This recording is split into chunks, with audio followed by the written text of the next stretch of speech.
நமச்சிவாய். ஜெய் வாராகி.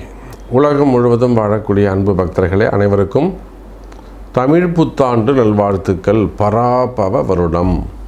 இந்த வருஷத்துக்கு பேர் என்னங்க? பராபவ வருடம்.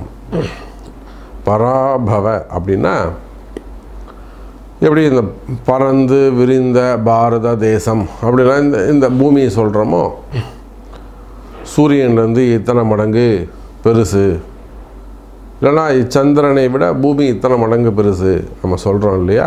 அதை போல் பறந்து விரிந்த இந்த பூமியில் இருக்கக்கூடிய அத்தனை ஜீவராசிகளும் காத்து ரட்சித்து அருள் செய்யக்கூடிய இறைவனுடைய முழு நல்லாசிகள் பெற்று இந்த வருடம் எல்லாருக்கும் சிறப்பாக இருக்க போகுது. ஜீவ காருண்யமே மோட்ச வீட்டின் திறவுகோல். மற்ற உயிர்கள் மீது அன்பு செலுத்துவது தான் நமக்கு உயர்வை கொடுக்கும் அப்படின்னு சொன்ன வள்ளலாரை போல பக்தி தழைக்கும் எல்லா உயிர்களுக்கும் சிறப்பானதாக இருக்கும். அப்போ இந்த தமிழ் புத்தாண்டு என்னெல்லாம் நடக்க போகுது? மெயினாக குரு பகவான் உச்சமடைய போகிறார். இந்த வைகாசி மாதம் குரு பகவான் உச்சமடைகிறார். குரு பயிற்சி வருது. அந்த குரு பயிற்சியில் குரு பகவான் உச்சமடைகிறார். ராகு கேது பயிற்சி இருக்குது. ராகுவும் கேதுவும் எங்கே போகிறாங்க? மகரத்தில் ராகு, கடகத்தில் கேது. அப்போ ராகு கேது பயிற்சி இருக்குது. இது போக சனி பகவான் வக்ரம் இருக்குது. ஐப்பசி மாதம், புரட்டாசி மாதமே சனி பகவான் வக்ரம் இருக்குது. அப்போ இதையெல்லாம் இந்த கிரக அசைவுகள், கிரக பயிற்சிகள், கிரகத்துடைய வக்ரங்கள், இது எல்லாத்தையும் உள்ளடக்கி கம்ப்ளீட்டாக இந்த 12 மாதம், அடுத்த பங்குனி மாதம் வரையிலும் 1 இயருக்கான ப்ரெடிக்ஷன்ஸ். இந்த தமிழ் புத்தாண்டு ஒவ்வொரு ராசிக்கும் எப்படி இருக்க போகுது, என்னெல்லாம் நடக்க போகுது. ஏன்னா இந்த குரு உச்சம் அடைஞ்சிட்டாலே பாதி பிரச்சனை குறைஞ்சிரும்.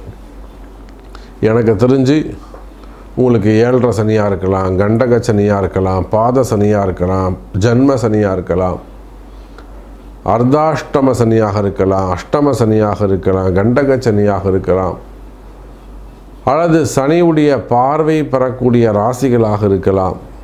ரிஷபம், கன்னி, தனுசு. அப்போது அல்ல அசுப கிரகங்கள் சிம்மம், அல்லது ராகு அமரக்கூடிய மகரம், கேது அமரக்கூடிய கடகம். அப்போ நீங்கள் எந்த ராசியாக இருக்கலாம், எந்த லக்னமாக வேண்டுமானாலும் நீங்கள் இருக்கலாம். கவலை வேண்டாம் என் அன்பு பக்தர்களே. இந்த கிரக அசைவுகள் இது கோச்சாரம்னு சொல்லுவோம், டிரான்சிட் அப்படின்னு சொல்லுவோம். சுற்றிக்கிட்டே இருக்குது. எல்லாரும் வளிமண்டலம், சூரிய மண்டலத்தை சுற்றிக்கிட்டே இருக்காங்க. அப்பப்போ அங்கங்கே ஜாயிண்டிங் வரும்போது, அந்த நெட்வொர்க் கதிர்வீச்சு படும்போது பூமியில் அசைவுகள் மாறுது. இதுதான் கர்மா அப்படின்னு சொல்கிறோம். இதை வச்சு தான் ப்ரெடிக்ஷனே நம்ம சொல்கிறோம். அப்போ எந்த கிரகம் எப்படி இருந்தாலும் கவலை வேண்டாம். 12 ராசி அன்பர்களுக்கும் இந்த வருஷ பிறப்பு சூப்பராக இருக்குது. மீனத்தில் இருக்கக்கூடிய சனி பகவான், அதே போல் கடகத்தில் இருக்கக்கூடிய குரு பகவான். எழுதி வச்சுக்கோங்க, இது வரலும் யாருமே ப்ரெடிக்ட் பண்ணலை. இந்த இஸ்ரேல் போர் கூட ஜூன் மாதம் முடிவுக்கு வந்துடும். நான் ஃபஸ்ட்டு டைமாக நான் சொல்கிறேன். இன்றைக்கி மார்ச் மாதம் 14ஆம் தேதி. ஜூன் மாதம் இந்த ஈரான் போர் முடிவுக்கு வந்துவிடும்.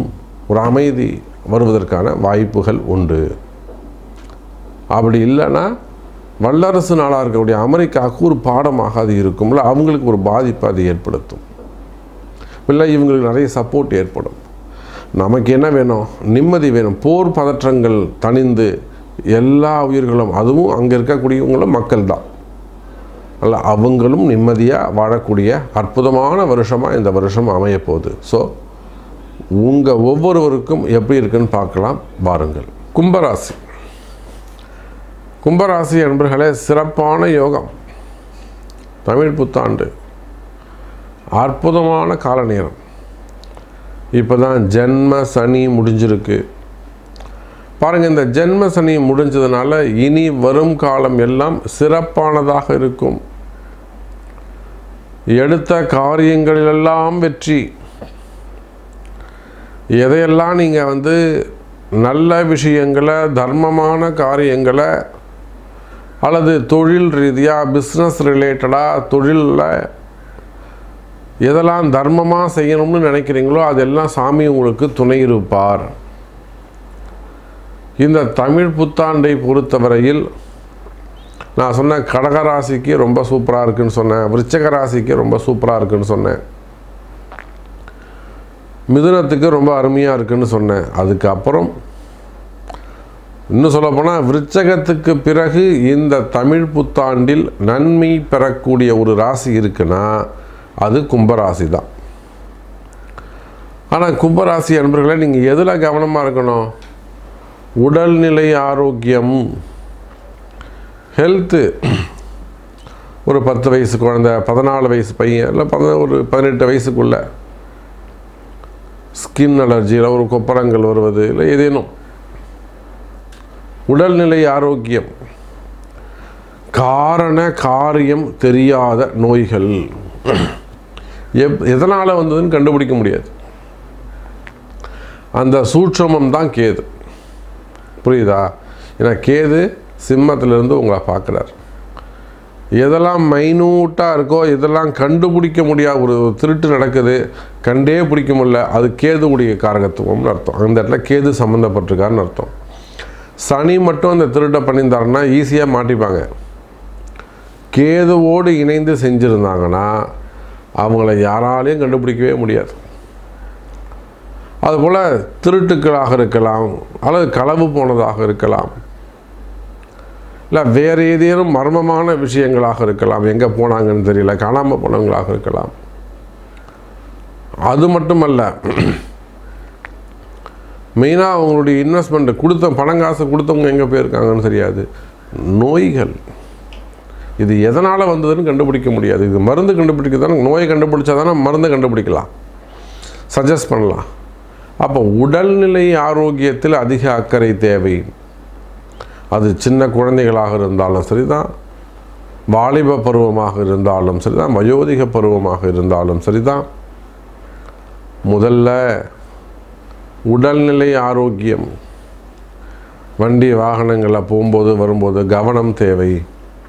முடிஞ்சால் ஒரு முறை திருப்பதி சென்று முடி காணிக்கை கொடுத்து வருவது சிறப்பு. ஆண்களாக இருப்பார்களே ஆனால் குழந்தையாக இருந்தாலும் சரிதான், திருப்பதி சென்று முடி காணிக்கை கொடுத்து வருவது சிறப்பு. அப்படி இல்லைன்னா உங்கள் குலதெய்வம் கோயிலில் முனீஸ்வரனாக இருக்கலாம், அங்காள பரமேஸ்வரியாக இருக்கலாம், சிவன் கோவிலாக இருக்கலாம், முருகர் கோவிலாக இருக்கலாம், திருப்பதி போய் முடி கொடுத்துட்டு வாங்க. அப்படி இல்லாட்டி ஒரு முறை உங்கள் பிள்ளைகளுக்கு வேண்டிக்கோங்க, உங்களுக்கு வேண்டிக்கோங்க, பூமுடி கொடுங்க. பெண்களாக இருந்தால் பூமுடி கொடுங்க.